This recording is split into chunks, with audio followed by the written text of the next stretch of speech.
Good afternoon, everyone. I'm Emily Thompson, and I'm absolutely delighted to welcome you to British English Mastery. Today's episode is rather special because we're going to embark on a proper journey through authentic British English listening practice. Now, I know many of you have been learning American English, which is perfectly fine, but there's something quite magical about British English, isn't there? The way we pronounce our vowels, our distinctive vocabulary, and our cultural expressions can be quite different from what you might be used to. Over the next hour, I'll be taking you through various scenarios that you'd encounter if you were living here in Britain. We'll explore everything from ordering a proper cup of tea in a cafe to navigating the London Underground, from discussing the weather, because we Brits do love talking about the weather, to understanding British humour and politeness. What makes this episode particularly valuable is that I'll be speaking in my natural British accent throughout. You'll hear the authentic rhythm, intonation, and pronunciation that you'd encounter in everyday British conversations. I'll also explain British-specific vocabulary and cultural context that textbooks often miss.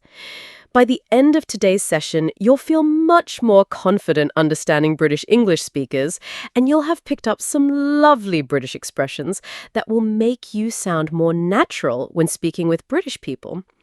So, shall we begin this journey together? Brilliant! Let's dive straight in. Right then, let's start with something quintessentially British: cafe culture.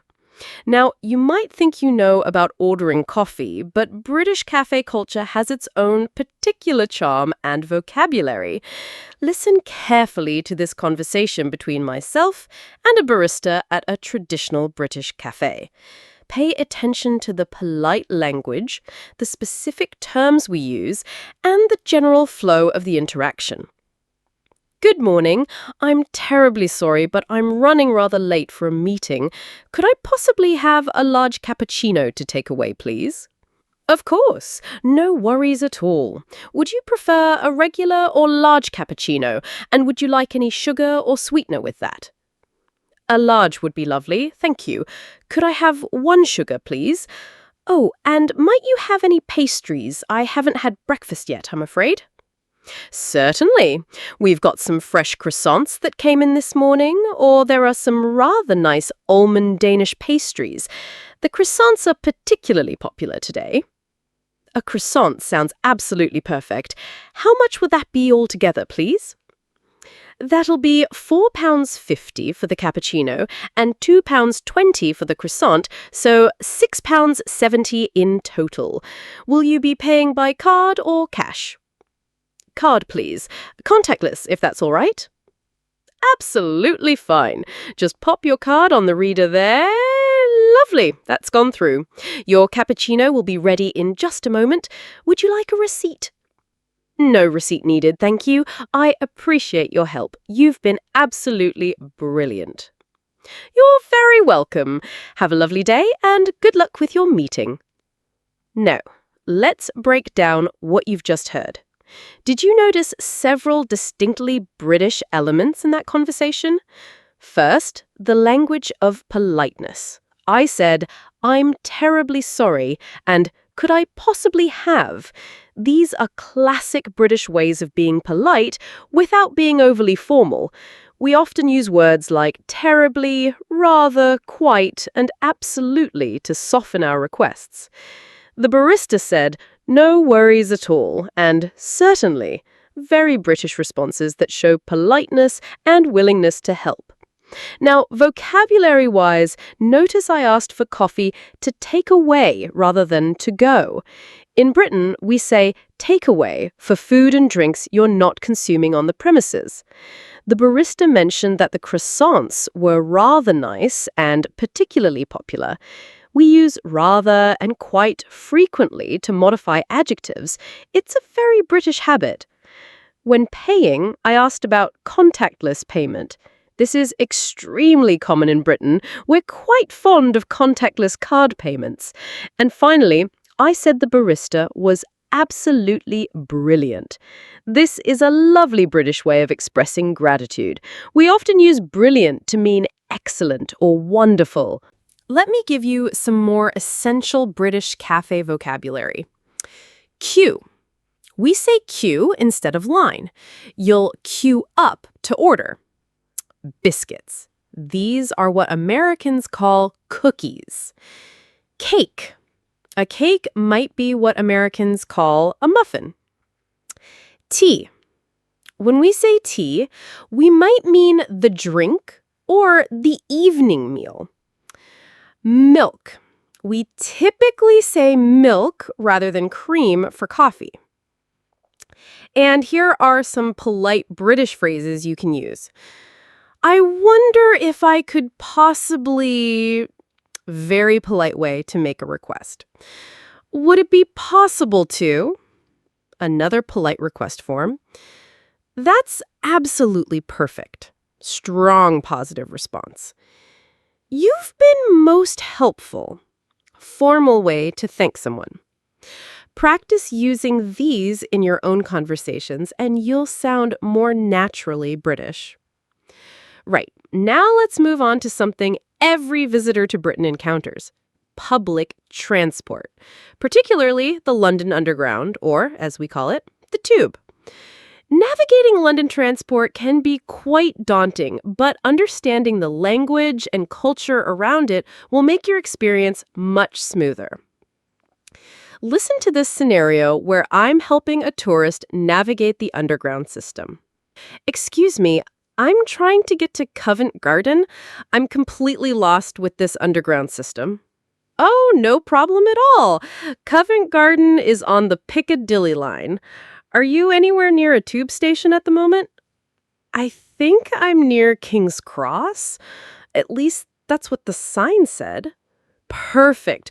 King's Cross is brilliant for getting to Covent Garden.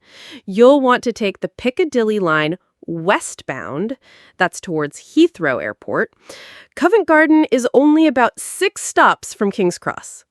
Westbound towards Heathrow. Got it. Do I need to change lines? No, it's a direct journey on the Piccadilly line. Couldn't be simpler, really. Have you got an Oyster card or contactless payment? I have a contactless card. Is that okay? Absolutely. Just tap your card on the yellow reader when you enter and exit the station. Make sure you tap out as well, or you'll be charged the maximum fare. Tap in and tap out. Understood. How will I know when to get off? The stations are announced on the train, and you'll see signs on the platform. Covent Garden is quite distinctive. You can't miss it.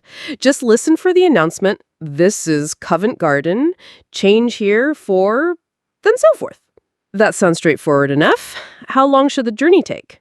During the day, like this, probably about 15 minutes, give or take. The Piccadilly line can get a bit crowded during rush hour, but you should be fine now. You've been incredibly helpful. One last question. Any etiquette I should know about? Oh, good question. Stand on the right on the escalators. That's quite important. Let people off the train before you get on, and don't lean on the doors. Other than that, you'll be absolutely fine. Stand right, let people off first, don't lean on doors. Thank you so much. You're very welcome. Enjoy Covent Garden. It's lovely this time of year. Brilliant. Now, that conversation was packed with British transport vocabulary and cultural information. Let me highlight the key points for you. First, notice how we refer to the Tube for the London Underground. This is universal in London. Everyone calls it the Tube. We use directional terms like westbound and eastbound rather than just saying towards Heathrow. Understanding compass directions is essential for London transport. The Londoner mentioned an Oyster card. This is London's transport card system. You can also use contactless payment, which is extremely popular. Tap in and tap out. This is the standard way we describe using contactless payment on London transport. It's crucial to tap out or you'll pay the maximum fare. Notice the phrase give or take when discussing journey time. This means approximately or more or less. Now let's talk about tube etiquette, which is quite important in British culture. Stand on the right on escalators. This is absolutely essential in London. Let people off first. Basic politeness on all public transport. Don't lean on the doors. Safety and consideration for others. Move down inside the carriage. Though not mentioned, this is standard advice. Some essential London transport vocabulary. Platform, where you wait for the train. Carriage, the individual sections of a train. Rush hour, peak travel times, roughly 7 to 9 a.m. and 5 to 7 p.m. Delays, unfortunately, common. There are severe delays on the engineering works, weekend maintenance that can affect services. Mind the gap, the famous warning about the space between train and platform. Useful phrases for transport. Is this the right platform for? Asking for directions. How many stops to? Checking your journey. Does this train stop at? Confirming your route. Excuse me, is this seat taken? Polite way to ask about seating. I'm getting off at the next stop. Letting people know to move. The key to British transport culture is politeness, patience, and following the unwritten rules. We queue properly, we let others off first, and we try not to block doorways or aisles. Now, we simply cannot have a British English episode without discussing the weather, can we? It's absolutely fundamental to British culture. We use weather conversations as icebreakers, as ways to show sympathy, and sometimes just to fill comfortable silences. But British weather talk is quite sophisticated. It's not just, it's raining. We have an entire vocabulary dedicated to describing our famously changeable weather. Listen to this conversation between two colleagues meeting on a Monday morning. Good morning, Sarah. What absolutely dreadful weather we're having, isn't it? I got completely soaked walking from the car park. Oh no, you poor thing. Yes, it's been bucketing down since about 6 this morning. I heard the weather forecast. Apparently, it's going to be like this for most of the week. A whole week of this? How thoroughly depressing. And just when I thought spring was finally arriving, yesterday was so lovely and mild. I know exactly what you mean. Yesterday was gorgeous, proper spring weather. I even sat in the garden for a bit. But this is Britain, isn't it? 4 seasons in one day, as they say. Too right. I should have known better than to leave my umbrella at home. The sky was looking rather ominous when I left, but I thought I might get away with it. Oh, you never get away with it here. I've learned to keep a compact umbrella in my bag at all times. The weather's far too unpredictable. That's very sensible. I think I'll pop out at lunch and buy one. Assuming it stops raining long enough, of course. Well, the forecast did say there might be a few sunny spells this afternoon. Fingers crossed. Though, knowing our luck, it'll be pouring again by home time. Absolutely typical. Still, at least it's not as cold as it was last week. I suppose we should be grateful for small mercies. Very true. Right, shall we head in? I need to grab a coffee to warm up properly. Perfect. That conversation was absolutely bursting with British weather vocabulary and cultural attitudes. Let me break down the key elements for you. First, notice how the weather conversation served as a bonding experience. Complaining about the weather together creates a sense of shared experience and sympathy. Now, let's look at the specific vocabulary. Absolutely dreadful weather. We love using strong adjectives like dreadful, awful, terrible for bad weather. Completely soaked. When you're very wet from rain, you're soaked or drenched. Bucketing down. This means raining very heavily. We also say pouring, chucking it down, or coming down in buckets. Thoroughly depressing. We often describe persistent bad weather as depressing or miserable. Lovely and mild. Mild weather is pleasantly warm, not hot. Gorgeous. Beautiful weather is often gorgeous, lovely, or glorious. 4 seasons in one day. a common British expression about our changeable weather. Rather ominous. Dark, threatening clouds look ominous or threatening. Get away with it, hoping you won't need an umbrella or coat. Sunny spells. Brief periods of sunshine between clouds. Fingers crossed, hoping for the best, accompanied by the gesture of crossing fingers. Knowing our luck, expecting the worst to happen. Typical British pessimism. Pouring, heavy rain. By home time, when you finish work and head home. Grateful for small mercies. Appreciating small positive things when everything else is going wrong. Here are more essential British weather expressions. Temperature. Bitter cold or freezing cold, very cold. Nippy or chilly, slightly cold. Mild, pleasantly warm. Scorching or boiling, very hot, rare in Britain. Rain. Spitting, very light rain. Drizzling, light, continuous rain. Showery, intermittent rain. Lashing down, heavy rain. Wind, breezy, light wind. Blustery, strong, gusty wind. Gale force winds, very strong winds. General, overcast, cloudy sky. Bright intervals, sunny periods between clouds. Clearing up, weather improving. Closing in, clouds gathering. Remember, weather conversations in Britain often include sympathy for others' weather experiences, comparisons to previous days or seasons, mild complaints that bring people together, gentle pessimism about future weather, and surprise when weather is actually nice. It's all part of our cultural bonding through shared weather misery. Now, let's delve into something rather complex, but absolutely essential. British politeness and social etiquette. We Brits have quite a reputation for being polite, sometimes to a fault, and our language reflects this beautifully.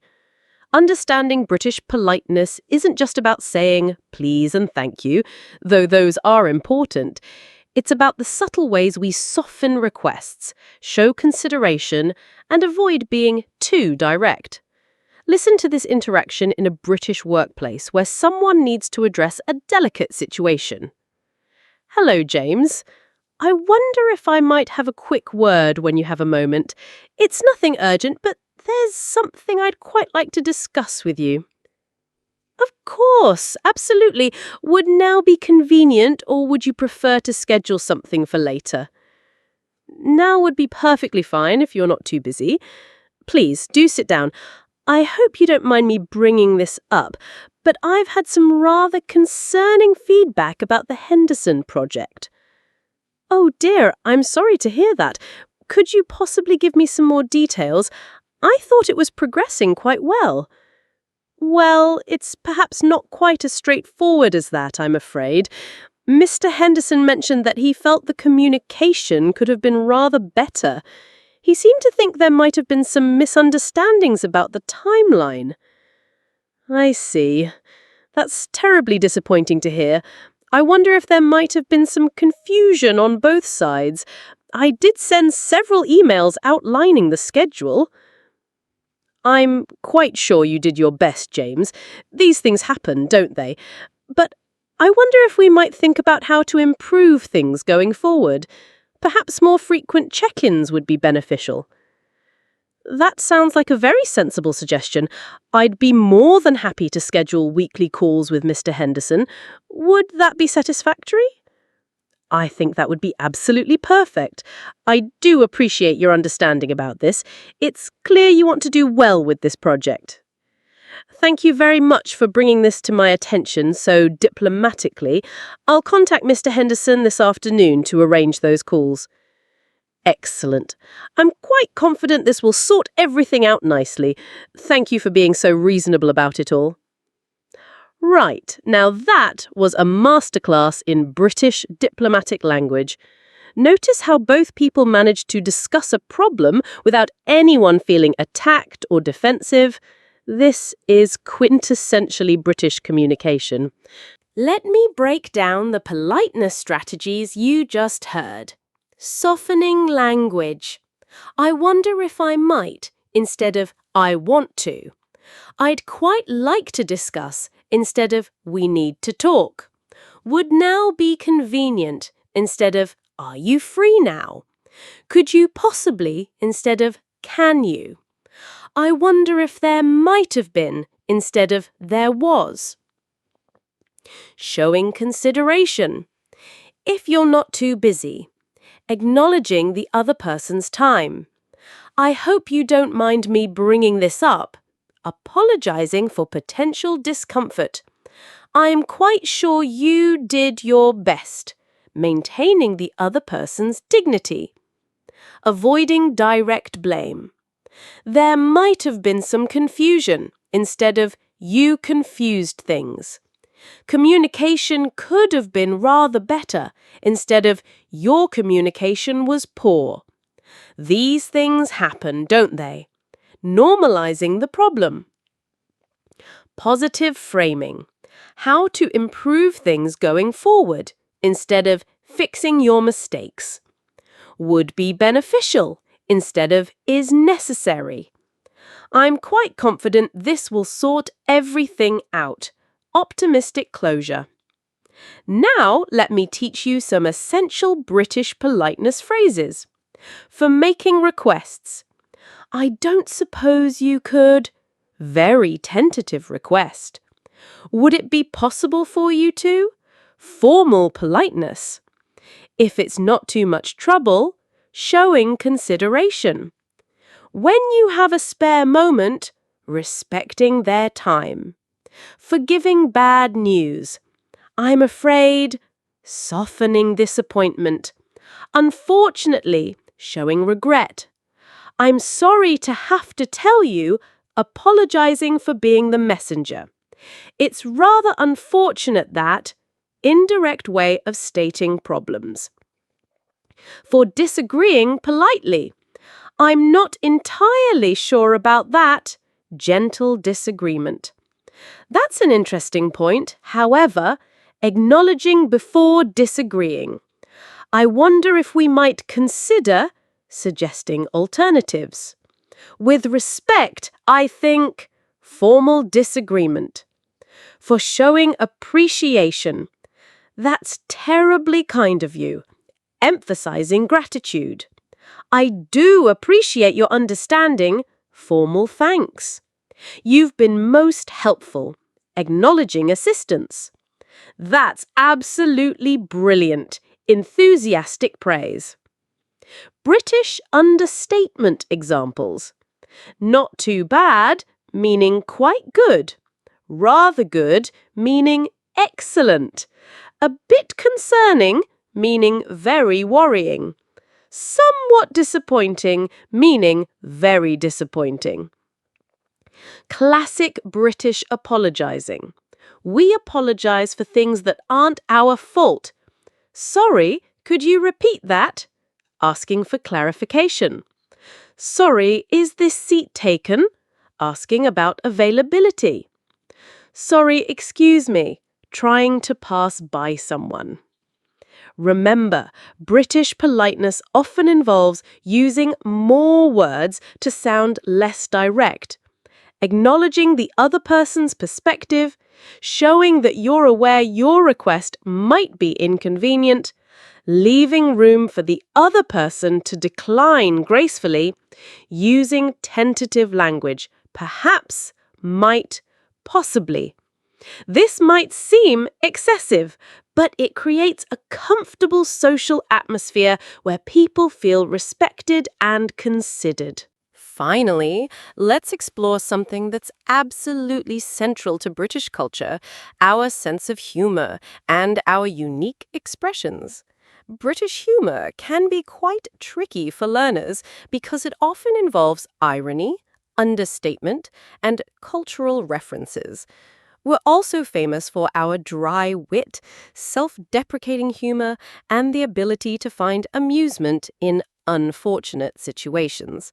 Listen to this conversation between two British friends discussing a rather disastrous weekend experience.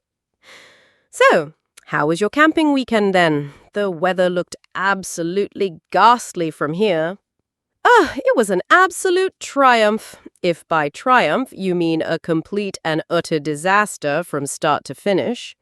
That good, was it? Do tell. Well, it started brilliantly when I realized I'd forgotten the tent poles.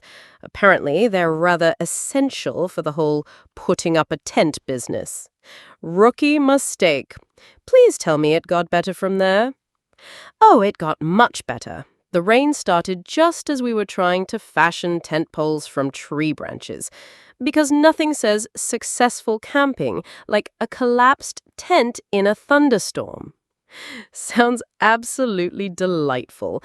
Did you at least manage to stay dry? Dry as a bone. If bones were completely soaked through and shivering uncontrollably, we ended up sleeping in the car, which was about as comfortable as you'd imagine. Well, at least you've got a good story out of it. Character building, I'm sure.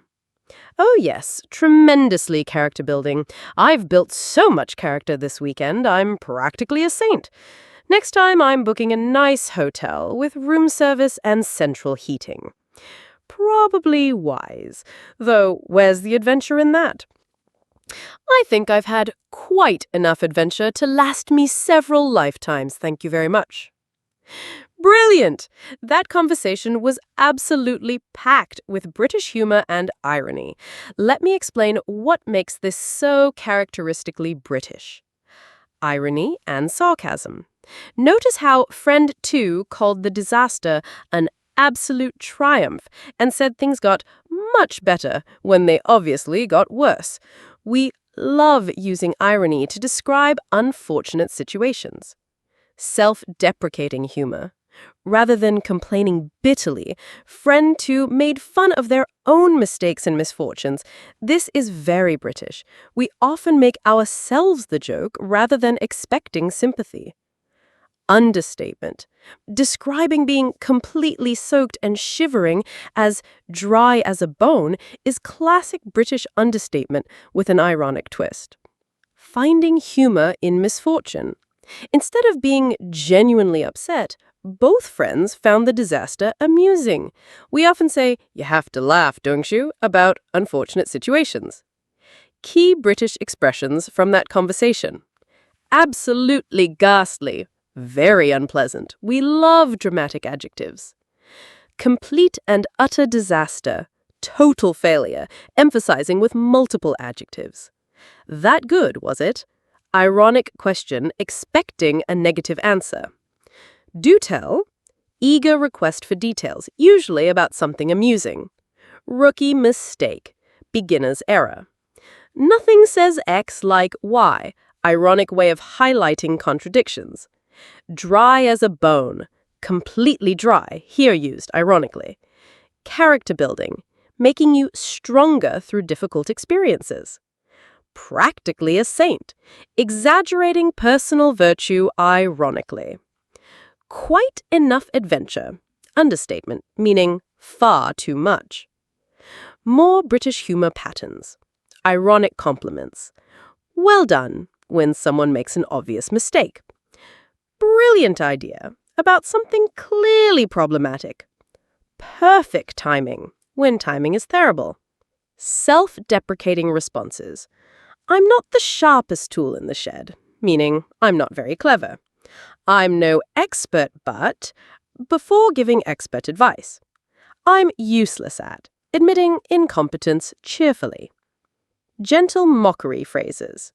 Bless your heart, meaning you're being naive. How lovely for you, meaning I'm not impressed. That's nice, dear. Patronizing dismissal. Finding humor in problems. Well, that's just perfect when something goes wrong. Couldn't get any worse. It probably will. Just what I needed. Exactly what you didn't need. British cultural references in humor. Weather complaints, always amusing. queue complaints, standing in line frustrations, transport delays, constant source of material, DIY disasters, home improvement failures, holiday mishaps, vacation problems. Understanding British banter. Banter is friendly teasing that shows affection. If British people aren't teasing you a bit, they might not consider you a close friend yet. Examples. Looking smart today, when someone is dressed casually. Early night last night, when someone looks tired. Been to the gym? When someone clearly hasn't. Remember, British humor often requires reading between the lines and understanding context. We rarely say exactly what we mean, preferring to imply it through tone and irony. Well then, that brings us to the end of our journey through British English today.